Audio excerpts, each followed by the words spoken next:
All right, here we are. It's another edition of Jonesing for Football, and it's a very special edition of Jonesing for Football because we are looking back at the 2021 National Football League draft. Bill Jones, along with Cody Winstead, he's got his sign over his right shoulder, Jonesing for Football, and he has been looking forward to this Monday morning where we can recap what happened over the weekend, starting back last Thursday on through Saturday. Of course, on CBS 11 in Dallas, I wrapped it up, the Cowboys draft, and Cody was heavily involved in NFL Network coverage. And so what are the days after the draft? What is it like for you, Cody, as far as all that work that you put in over the last few months? Does it feel a little bit like December 26th, the day after Christmas?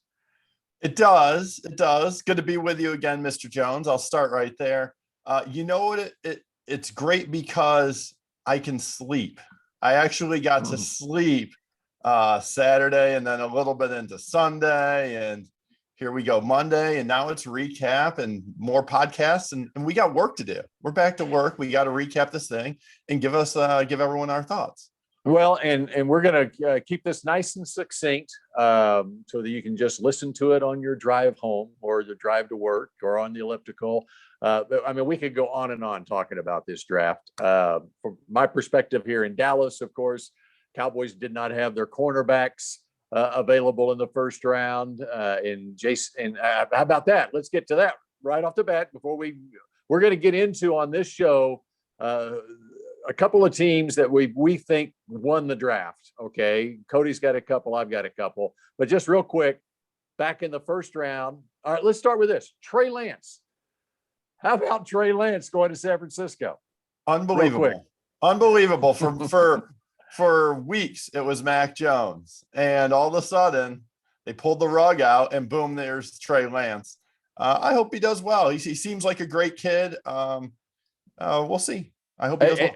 Well, and the thing on Trey Lance, I made the comment a few weeks ago on Jonesing for Football that I would not be able to stand on a table and say, take Trey Lance even in the fourth round, which I think is a pretty ridiculous statement I made, because I hadn't studied Trey Lance. I'm into what the Cowboys are doing, and so I'll say this for Kyle Shanahan, and he's got Garoppolo. I think I love the fact that he truly believes in a player and has the gumption to spend what he's spent, and John Lynch as well, spend what they spent to go up and get that player. And now we'll see if it pans out. And the fact that it's a future pick for him too, I assume. I mean, right. Because this guy's not ready to play right now. That's why I couldn't go stand on a table and tell an owner, you got to take this guy with the third pick in the draft. All right, pass forward to the cornerbacks. They go off the board. J.C. Horn to Carolina, and then Patrick Surtain to Denver. So the Cowboys are left, and they take Micah Parsons after trading down. But what did we say all along about these cornerbacks? I love J.C. Horn, and you love J.C. Horn, did you? That's right. We called this one, Bill Jones. We said, I think, was it our last edition of Jonesing for Football? 90% of people have Surtain rated ahead of Horn, and we said we disagree. We liked Horn, and what do you know? On draft day, Thursday, Horn goes one pick ahead of Surtain, which I think we also predicted, too, that they were probably going to go back-to-back. Yeah, and that happened, too. All right. So you want to go first, or do I want to go first on a team that was a winner? You've got two winners. I've got two winners. You want to go first? Yeah, I'll go first because my team picked number one in this draft. It was the Jacksonville Jaguars. I was really impressed with Urban Meyer in his first draft. And obviously it started with Trevor Lawrence. Most everybody agrees he's the clear number one in this class and probably the best quarterback prospect since Andrew Luck. 108 touchdowns in 3 years at Clemson, won a national title as a freshman, 34-2. So if Trev is the answer at quarterback for them, this whole draft is a success. It really doesn't even matter if Trev turns out to be a great player. Not only did they lock up a 21-year-old franchise quarterback, they added to it later in the first round. by getting his college teammate, Travis Etienne, at 25. The running back was a big part of Lawrence's success at Clemson. A lot of swing passes, a lot of checkdowns that turned into 70-yard touchdowns at Clemson. And so getting the running back, the comfortability of Trev there with ETN, that's going to be really good, I think, for Jacksonville. In the second round, Bill Jones, they went defense. Tyson Campbell, the corner from Georgia. The Jags gave up 10 deep passing touchdowns last year, third most in the league. So the secondary addressing that was a major priority, and Campbell can help. He's 6'1", and he ran a 4.36 at the pro day. He just turned 21 years old, and they're going to pair him with CJ Henderson, one of last year's first round picks. And they've got a nice little duo there at corner. Hey, well, and so now they've got a 6'1" corner in Tyson Campbell, and they've got a 6'1" corner in CJ Henderson, who was the 9th pick in the draft. And they signed Shaquille Griffin, who's a 6-foot corner. So they've got it going on at the corner position in Jacksonville. Yep, exactly. I liked their second pick in the second round too, Bill Jones. Another Trevor friendly move. Walker Little, the tackle from Stanford. Both of Jacksonville's tackles ranked in the top 10 in pressures allowed last year. And that's Cam Robinson and Jawan Taylor. So they had to use a premium pick on a tackle to protect Trevor. And so Little ends up being the guy. He was first team all Pac-12 as a sophomore in 2018, missed all but one game in 2019, and then opted out in 2020. So he's only played one game since 2018, but Urban obviously felt comfortable enough to make him the number 7 corner taken off the board. And here's why this is important, Bill Jones. I don't know if everyone talks about this enough about Trevor Lawrence. He's not great when he's pressured. In 2020, with no pressure, he completed 75% of his passes and had a 122 passer rating. Pretty good. With pressure, he's 40% completion percentage and an 85 rating. So a dramatic drop. If you can put some heat on Trevor Lawrence, hence that's why they went with a tackle in the second round. And then one more guy I'll give you that I liked. In the third round, they went with Andre Cisco, a safety from Syracuse. Cisco's kind of been under the radar this entire draft process, if you ask me. He might have been the number 1 safety in the class entering the 2020 season, but he tore his ACL in pregame warmups against Georgia Tech. So he only played 2 games last year. If you look at his career, this dude is a ball hawk. Really impressive numbers. 13 picks in 24 games, Bill Jones. That's impressive. Third team All-American in 2018, second team All-ACC in 2019. And again, another dude that just turned 21. So Urban is building this young group of guys, talented players. And I got to say this as a Buckeye, Urban drafting an Ohio State guy, Luke Farrell in the 5th round, that kind of warmed my heart. So I like what Urban and the Jags did this draft weekend. Yeah, I even like what he did on the third day.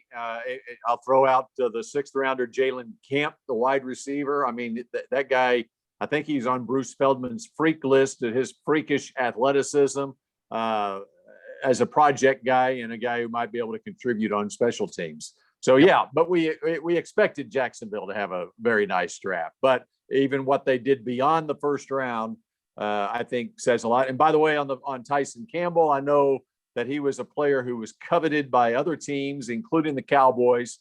Cowboys were trying to trade up to take him in the second round, and they wound up taking Kelvin Joseph out of Kentucky with a 44th pick. But obviously Jacksonville wasn't going to trade that pick away.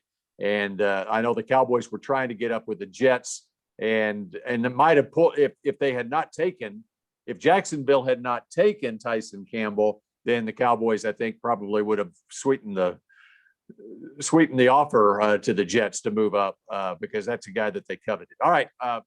My team number 1, I'll take the Denver Broncos.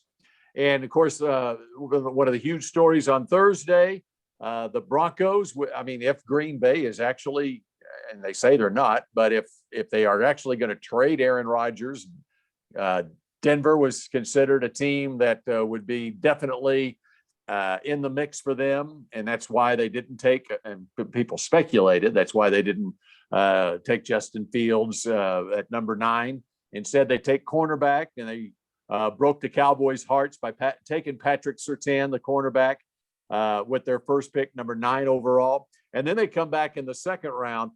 This guy, I mean, I really like Najee Harris at Alabama and Etienne from Clemson, but I think if I really would have evaluated running backs closely, I would have had Javonte Williams as my top running back in this draft. That guy is really good. 35th overall, second round pick. Denver had a need at running back after letting Philip Lindsay go, and Javonte Williams is going to come in there, and he is going to be a horse right off the bat. They took the small college guard Quinn Miners, who blew up the Senior Bowl out of Wisconsin Whitewater late in the third round, and followed that up with Baron Browning out of Ohio State. And I think Baron Browning especially fits on a 3-4 defense because I think that he can be a guy who can develop into an edge rusher. And so, you know, put him behind Von Miller, put him on the other side opposite Von Miller at Denver, and develop him. And he's got other abilities to play the other linebacker position. He's a very versatile player, great late third round pick. I would have liked to have seen the Cowboys make that pick late in the third round, by the way. The guy that you loved in the draft process, they doubled up on safeties in the 5th round. Caden Stearns out of Texas, who played like a first-round draft pick his first year at Texas. Did not play so much. He played more like a 5th rounder his second year. Came back, played probably like a 3rd rounder this year at Texas.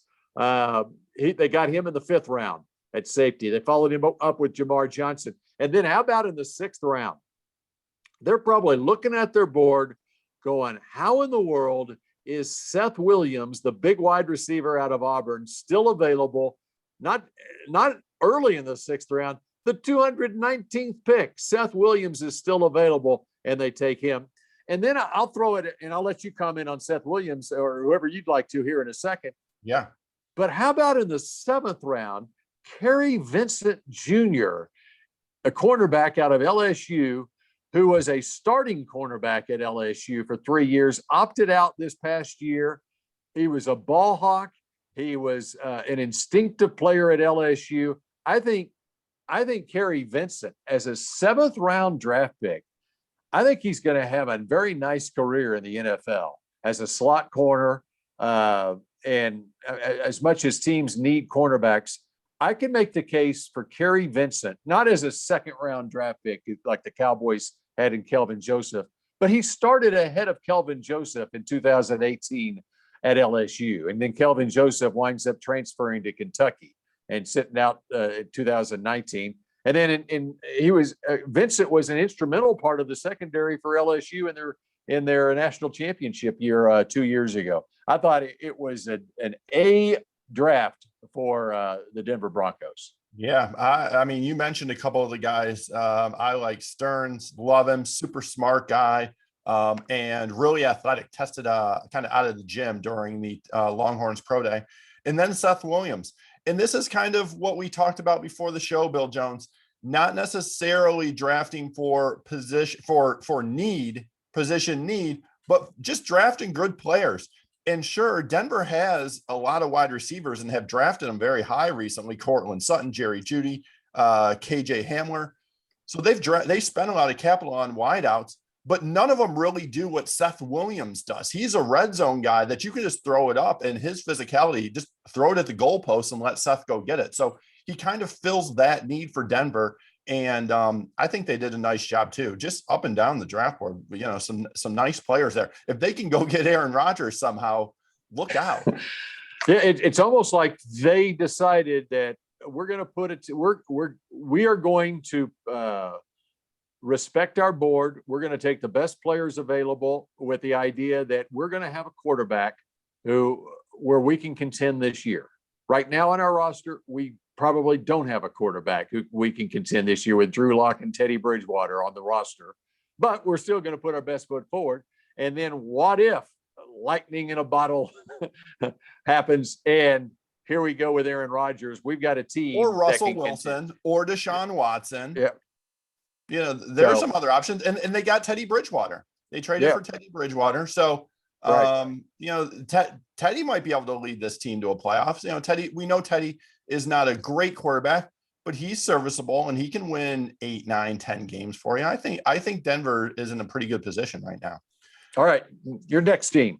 Yep. My second team, the Cleveland Browns. I don't think the weekend could have gone any better for Cleveland. The city showed out hosting the draft. They did a great job. And their team made some tremendous picks. Let's start with their first rounder, Greg Newsome, the corner from Northwestern, 6 foot, 192, ran a 4.38. Bill Jones, a couple stats on Newsome, why I liked him. He allowed the lowest passer rating against among all Power 5 cornerbacks. So all the cornerbacks in Power 5 football last year, no one allowed a lower passer rating against than Greg Newsome. And this is incredible. Guess how many yards he gave up, receiving yards he gave up last year in 2020, the entire year. How many receiving yards were gained against Greg Newsome? Bill Jones, take a guess. Receiving yards against Greg Newsome. I will say, well, he played in that Big Ten, and they're not, it's 3 yards. We sling it in the Big Ten. Huh? We sling it in the Big Ten. No, it's 3 yards and a cloud of tartan turf. Okay. Take a 200 yards. 93 yards. No way. Season. I thought I would absurdly low with 200. 93 yards all season, fewest in the country. And that was on over 200 coverage snaps. And so the Browns secondary is looking pretty good right now. Newsome, Denzel Ward, Greedy Williams was a high pick a few years ago. Troy Hill, who is an underrated signing in free agency. The Browns have a strong group of young corners and some depth there. As much as I liked Newsome in the first round, their second round pick was even better. Jeremiah Owusu-Koramoah, Bill Jones, one of his favorite players. I can't say his favorite player, but one of his favorite players slipped all the way to 52, and the Browns took advantage. We've been raving about him for weeks. So instinctual, so smart, so versatile. Listed as a linebacker, but he's kind of a safety / linebacker. Over 300 snaps in the slot last year, 200 as an inside the box linebacker, almost 100 as a rush end. So he can play wherever you need and he can make an impact wherever you need. Can I stop you for just a second? Yep. All right. Maybe there's an injury issue that we don't know about. I don't know with Jeremiah Owusu-Koramoah. Okay. That can drop a player. I think why the player dropped, because he has first round talent, is because he's a tweener. Even though he was listed as a linebacker on analysts charts, whatever, he's not a linebacker. Correct. He's not necessarily a safety. He's not a corner, but he's all of the above. He can play linebacker. He can play safety. He can play corner. So I think you get in the draft room, especially high in the draft in the first round, you have to have an advocate for you in that draft room. Okay. You got to have a linebackers coach who says, I got to have this guy. You got to have a safeties coach who says, I got to have this guy, or a corners coach. He didn't have that in the rooms because, all right, there are others who are more surefire. This guy's a cornerback. They fit in the box. Exactly. And so the corners coach is going to say, that's who I want in the first round. Okay. So he's just sliding. It would take a defensive coordinator who's calling the shots. That's right. Who's very creative and knows exactly how he's going to use JOK in order to spend a first round draft pick on him. Okay. Yeah. And you would not be wrong in doing that. Okay. But that's just the way it works. It's the dynamics of the draft room. In most draft rooms, you have to have an advocate for that player in that room. and JOK was a man without an advocate. And I don't know how, if you can listen to it, if you go listen to him, go listen to an interview, go listen to that's the other part of it. You can have one, there can't be one guy go, what are we doing here? This is the dude right here. You know what I liked, Bill Jones? 6th best pass coverage grade among all FBS linebackers last year. So he's not going to get exposed in pass coverage, which a lot of linebackers can, and rightfully so. I mean, they're trying to guard Christian McCaffrey, Alvin Kamara, guys in the slot. It's hard, especially for dudes who are big. And so, I like him a lot. And he fits today's NFL so well. 100%. I mean, he in the base defense, you play him at strong safety, okay, and then in the sub package, he's your nickel linebacker, and he can cover in the slot. He can do all of this stuff. He's knocking the ball out. He's right. He's got those honey badger type instincts. Plus, he can tackle. The one thing he can't do, he's not an in the box linebacker who can shed blocks or whatever, but that's not his role on the team. Yeah, he plays out in space. Right. But the other thing you pointed out about him that gets overlooked is, I mean, all the on the field stuff that you talk about is great. That guy, when you listen to that guy talk, I wouldn't be surprised if JOK is the smartest dude in this entire draft. I mean, he is very cerebral. Yep. And that's why when I get back to my Cowboys here, he's available at 44. And I realize why they took Kelvin Joseph, and Kelvin Joseph's got first round talent, whatever. He's got other issues that we're going to have to walk through, and we're going to see how long of a career he has with the maturity issues and so forth.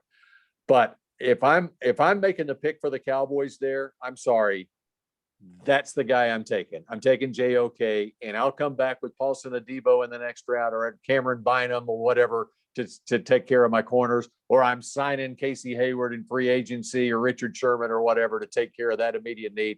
This is a guy I want on my football team right now for the years to come is JOK. All right, continue on.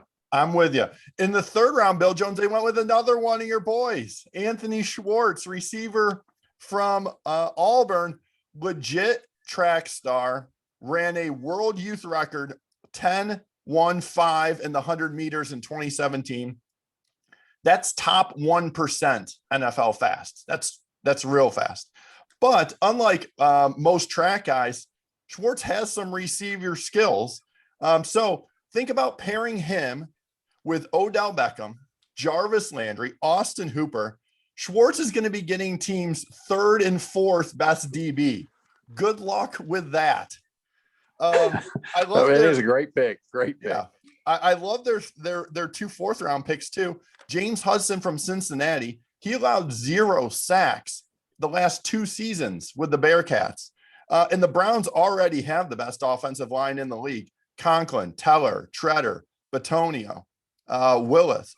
And now they have Hudson as well. That's called depth. And the Browns, they're loading up on the offensive side of the ball.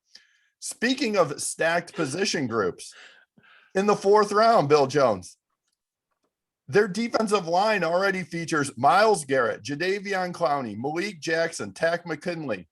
Then they went and added Tommy Togiai, my boy from Ohio State, in the 4th round. Dude's a bully, 6'1", almost 300 pounds, strong as an ox, 40 bench reps at Ohio State's Pro Day.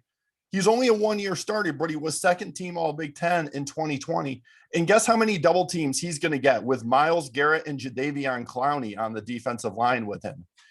It's called 0. So Tommy Togiai is going to be able to work in the middle of that Browns defense. I love what Cleveland's doing. They're building it the right way, loading up on offensive line and defensive line. Cleveland's going to be a force if they get some good quarterback play from, what's his name? Baker Mayfield. Well, he's going to benefit from having Anthony Schwartz taking the top off of defense and jet sweeps and so forth. All right. I've got my other team that I'm going with. That would be Rick Spielman, Mike Zimmer, and the Minnesota Vikings. All right. Give it to me. Let me hear it. 23rd pick in the first round, a guy that you thought was going to be a top 10 pick, offensive tackle Christian Darrisaw out of Virginia Tech. Yep. Love that pick. Yep. All right. I'm not enamored with the next pick, which is a quarterback, Kellen Mond out of Texas A&M. They didn't have a second round pick. So in the third, they had 4 third-round picks. They may have traded down. I'm not sure. Anyway, 4 third-round picks. Kellen Mond was their first of those 4. And okay, they took their quarterback, and they needed a backup for Kirk Cousins and see if he develops. Okay, Chaz Surratt, linebacker, North Carolina, former quarterback. Maybe Chaz Surratt will be their backup quarterback. No, I'm kidding. He's the third string guy. But Surratt, he converted from quarterback to linebacker at North Carolina and had a bang-up season for the Tar Heels. Really made the conversion well. I love the way he plays. And I love that third-round pick. Next pick, 8 picks later, Wyatt Davis, the the grandson of a Hall of Famer, Willie Davis, former Green Bay Packer great. Offensive guard, you're more familiar with him at his work at Ohio State than I am. Of course, he was injury plagued in his last year there at Ohio State. One of the problems that they had with Christian Barmore in that national championship game was the fact that they didn't have Wyatt Davis to block him, right? 100%. 4 sacks allowed for Wyatt Davis and over 800 pass snaps at Ohio State. Wyatt Davis is a stud. Patrick Jones, defensive end from Pitt. I actually liked the other defensive end from Pitt, Rashad Weaver, better than Patrick Jones. I mean, what a front 4 they had at Pitt, but they like Patrick Jones. Okay, so there's defensive end. And they need some rush ins, especially with Danielle Hunter coming off missing last season after I believe it was neck surgery that Hunter had. Fast forward, third day, 3 picks in the 4th round. Now, in Wongwu, who's from in the Dallas-Fort Worth area, was a backup running back at Iowa State. He's got incredible athleticism. He was a state high jump champ. He runs a 4.3. I look at him. He's probably that's a special teams pick for them. I can see him having a 10-year career as a special teamer. That's a Bill Belichick pick right there. Than Wongwu in the 4th round. It's a Slater type pick. Cameron Bynum, it was late in the process. I started studying him after the Cowboys missed on their cornerbacks on Thursday. I studied him on Friday. Love this kid from Cal. He's a long corner, may convert to safety, but he's got all those intangibles. Tremendous team leader, great culture guy. You can't come up with a better person than Cam Bynum, and he can play. And he started right off the bat in his entire career at Cal at cornerback. Janorius Robinson, edge rusher from Florida State. I mean, he fills the bill with all of the tangibles that you want. Plus, he seems like a good kid. In fact, I compared his numbers, his pro day numbers, with what Danielle Hunter did at the combine. Very comparable to Danielle Hunter. So he's the Danielle Hunter understudy pick in the 4th round. I love that pick. I know the Cowboys in the 5th round were interested in the Iowa wide receiver Amir Smith-Marset. He's got great explosion. He is a developmental wide receiver who can help you right away in the kicking game as a returner. And then I'll fast forward to Jalen Twyman, the defensive tackle from Pitt. They got him with the Tom Brady pick in the draft, the 199th pick.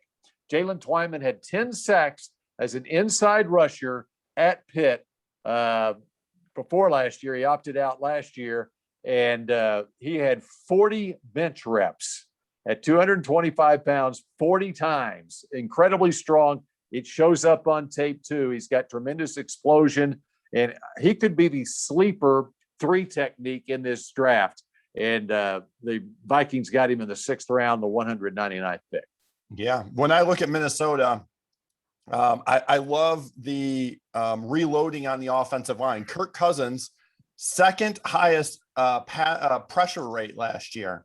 So Kirk Cousins was facing a ton of heat last season. So they go get Darrisaw, they go get Wyatt Davis to shore that up. And Delvin Cook, he might run for 2,000 yards. He's going to have a terrific season. So look for Minnesota to be competitive again in that NFC North. Yeah, I'm looking at the makeup of their offensive line. There'll be some good competition for Wyatt Davis inside, but Darrisaw is a walk-in starter at left tackle. And as you say, he's a mauler. And the run game I just love what the Vikings did. And, back on the Cam Bynum, the cornerback, I'm sitting there going, had the Cowboys not taken Kelvin Joseph, I would have doubled up and taken Paulson Adebo and Cam Bynum as your big corners, whatever. Instead, they took a 6'4" corner out of Oregon State, Deshaun Wright, and then they took another one late. But so I'm sitting there thinking Cam Bynum, and then Mike Zimmer takes Cam Bynum. Leave it to Mike Zimmer, who knows a little something about defense and especially the secondary. He obviously liked the guy too. Yeah, yep. Zimmer has a way of doing that, sneaking in, grabbing good players in the second day and third day. He does know that secondary has a ton of experience, and his track record speaks for itself. You can hit on third day guys if you're really if you're not tied into drafting for need. If you have an open mind and say and really look at best player available, and there's nothing wrong with, like with Nwangwu, the special teams guy. That's where you can find good special teams guys too. Guys with, that Jalen Camp, the guy I mentioned earlier, he could be a great special teams player too, because he's got those athletic traits that translate. All right, I enjoyed that. Good stuff, Bill Jones. Hey, I'm thinking we do another podcast this week. Let's come up with some more day 3 guys we like. What do you think about that? We hit on 4 teams here. Let's come up. I know the Big Green Notebook by the way, what do you do with the Big Green Notebook after draft season? Well, it goes in a drawer right over here. Okay. But it's great to be able to look back. And that's the reason, one of the reasons I do it is you can't be critical of these drafts the day after the draft. Okay. You got to let it play out.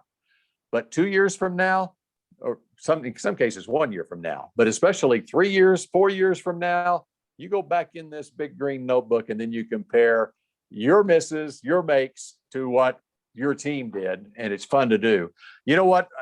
I'm thinking about going to Staples today, Office Depot, and buying my 2022 Big Green Notebook. I'm thinking, Cody, about taking a totally different approach this year and starting on the 2022 draft today.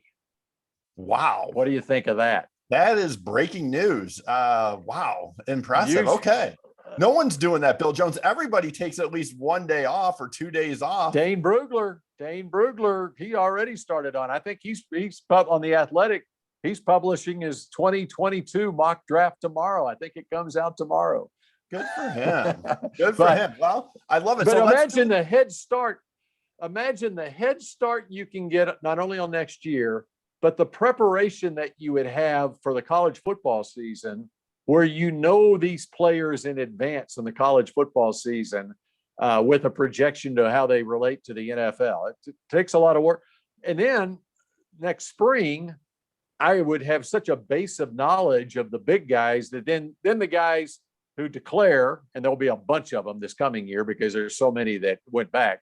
The draft pool is going to be so large next year that I think it may take getting on it earlier than normal. So yeah, that's a good point. But I think before you put that notebook away, let's go find some guys you liked in day 3, and that should be our next podcast for this week. What do you think?